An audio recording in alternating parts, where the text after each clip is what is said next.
proudly present the 40th annual Sam Bass Shootout. We hope you enjoy the show.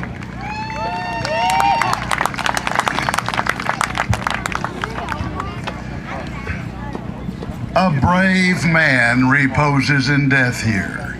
Why was he not true? That was the inscription on Sam Bass's first tombstone. The notorious outlaw was fatally shot on the streets of Round Rock in 1878. He died July 21st, 2 days after he was shot. It was his 27th birthday that July day 138 years ago. But we're getting ahead of the story.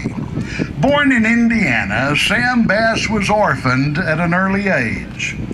As the story goes, Bass later came to Texas, working first on a ranch and later for the sheriff of Denton County. It was the Denton mare that led to Bass's downfall.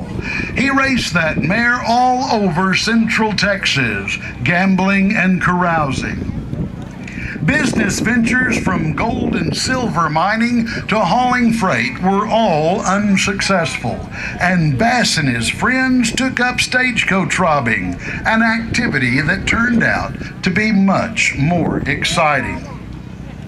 When they started robbing trains, each gang member gained a price on his head, a total of $2,000 put up by the governor of Texas, the railroad, and the express company. The governor appointed an entire company, 40 Texas Rangers, to capture the Bass gang.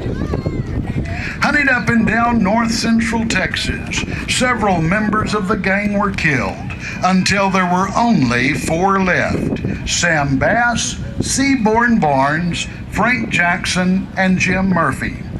Unbeknownst to Bass, Murphy, who turned traitor after being captured, had been planted in the gang and was telegraphing information to the Rangers. The plans included robbing a bank, the bank at Round Rock. The gang reached the Round Rock area on Sunday, July 14th. On Monday, Bass and Murphy came into town to check out the bank. The plan was to go to the bank on foot, leaving the horses hitched in the alley.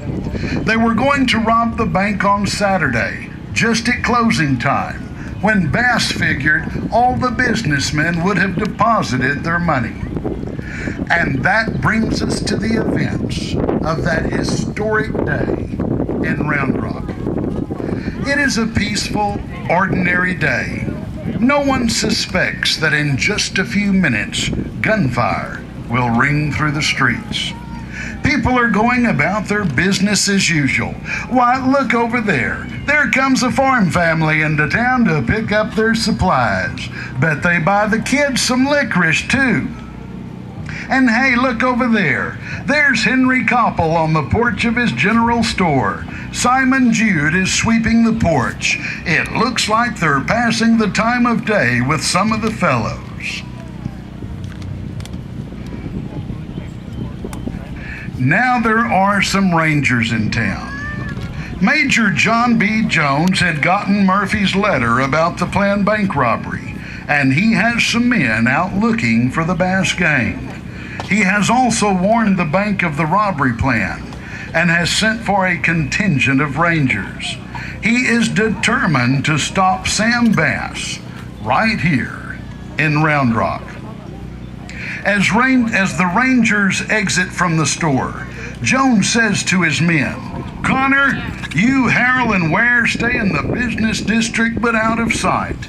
Be certain you keep your eyes on the bank at all times." The men split up to resume their vigil, though they are not expecting any action in Round Rock today, and Dick Ware decides to get a shave.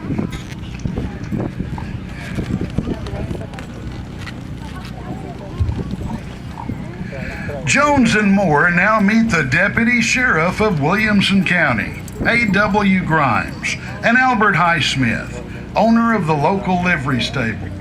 Jones is giving details of the plans to catch Sam Bass in Round Rock. I have 3 rangers in town dressed like cowboys. Last night they were at the railroad station to protect the train. Today I have them stationed about town. I had only a few rangers in Austin, so I brought Morris Moore with me. He's a former ranger and now deputy sheriff of Travis County. I also sent for a detail of rangers from San Saba. Since they haven't got here, I'd better get over to the depot and telegraph Austin to send more men fast. I'm not taking any chances on those outlaws getting away. Jones crosses the street and the others go into the saloon.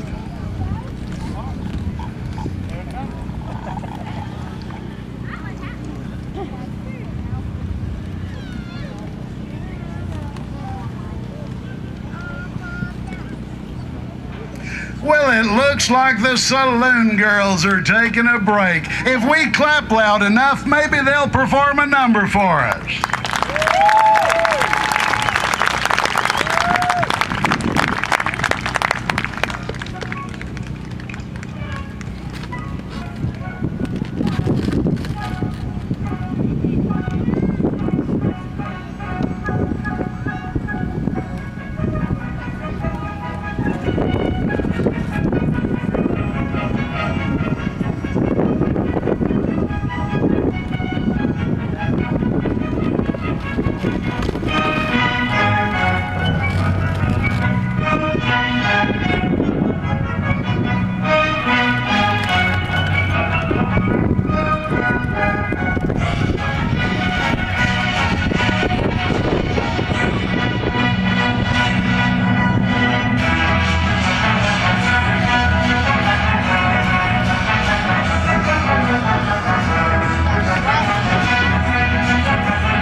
Saloon girls. Thank you, girls.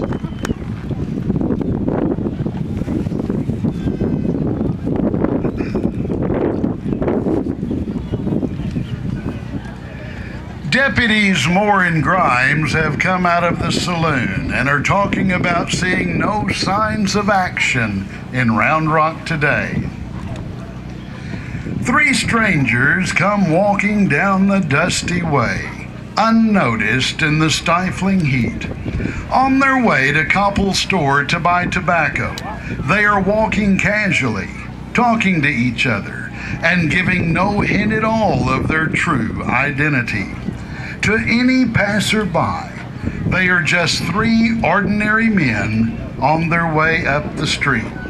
Because they numbered only 3, not even the deputies realized that they were none other than the Bass Gang. Sam, Frank Jackson, and Seaborn Barnes in town for the 3rd time to look over the situation. Deputies Moore and Grimes are still standing outside when the men go by. Jackson and Barnes had put their guns in their saddlebags. but Bass had his on under his coat. Moore thought he saw a bulge in the coat that looked like a six-shooter. Moore tells Grimes, "You know, I think that man is wearing a six-shooter, and that's against the law. Let's get a closer look." The deputies start moving toward Koppel's store as the gang members come out. Grimes goes on ahead of Moore, trying to look casual.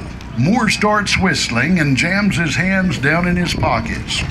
As Grimes approaches the three men, he says to Bass, "Are you wearing a six-shooter?" All three answer yes and begin shooting. Grimes falls mortally wounded. Sam Bass is wounded in the hand. Moore is wounded. Where's the doctor? Ranger Ware fires at Barnes, hitting him in the head, and Barnes falls. Jackson grabs Barnes' saddlebags, and he and Bass head toward the alley. Bass is hit again, this time in the back.